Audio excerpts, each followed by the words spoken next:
बाजू आणि एक्सपेंडिचर बाजू जी आहे ती इक्वल येते.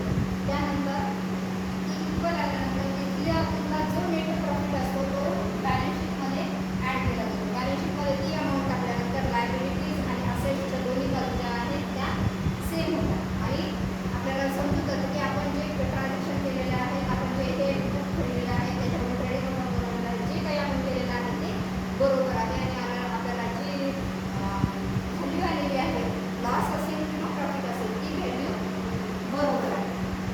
याच्यावरून काय करतं, फायनल अकाउंटवरून आपल्याला काय कळत असतं की फायनान्शियल पोझिशन कळत असते.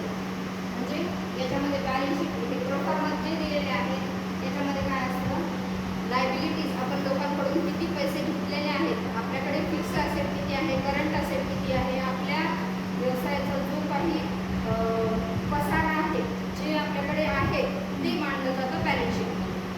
याला म्हणायचं फायनान्शियल अकाउंट. हे करणं प्रत्येक व्यावसायिकाला गरजेचंच असतं.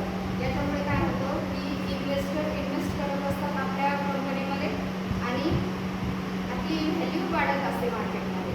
इन्व्हेस्टमेंट केल्यामुळे काय होतं, आपलं कॅपिटल वाढत असतं. प्रत्येक व्यावसायिकाचं कॅपिटल वाढत असतं आणि त्याचा परिणाम काय होतो, प्रॉफिट तेवढ्या प्रमाणात जास्त मिळतो. प्रॉफिट जास्त मिळतं आणि जो परतावा देणार आहे, इन्व्हेस्टमेंट करणारे लोक जे आहेत त्यांना जो आपण परतावा देतो, डिव्हिडंड देतो, तो जास्त असतो. त्यांना पण मोबदला चांगला मिळतो, आपल्याला पण मोबदला चांगला मिळतो. ही एक ब्रँच आहे अकाउंटन्सीची. फायनान्शियल अकाउंट ही एक पॉप्युलर पूर्वापार चालत आलेली पारंपरिक पद्धत आहे अकाउंटिंगची.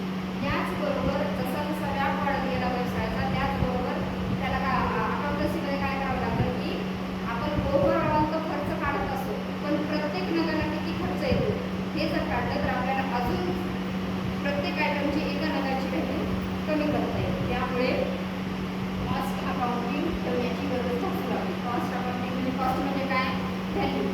व्हॅल्यू कशासाठी काढली जाते की एका नगाला किती खर्च येतो, सगळ्या ओव्हरऑल बिझनेस ओव्हरऑल वस्तू तयार करण्यासाठी जेवढा खर्च येतो तेवढा तो आपल्याला माहिती असतो.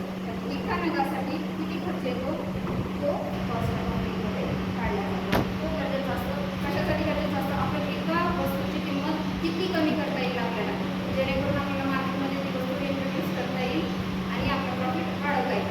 1 रुपयाचा जरी फरक पडला एका वस्तूमागे तरी त्याची किंमत, त्याची विक्री वाढत असते. 1 रुपयाने, 1 पॉईंटने सुद्धा त्याची 1 पॉईंट एका नगाला एका नगाला जर 1 पॉईंटचा फरक पडला तर प्रत्येक 100 नगाचे जर विचार केला तर खूप सारी खूप मोठी अमाऊंट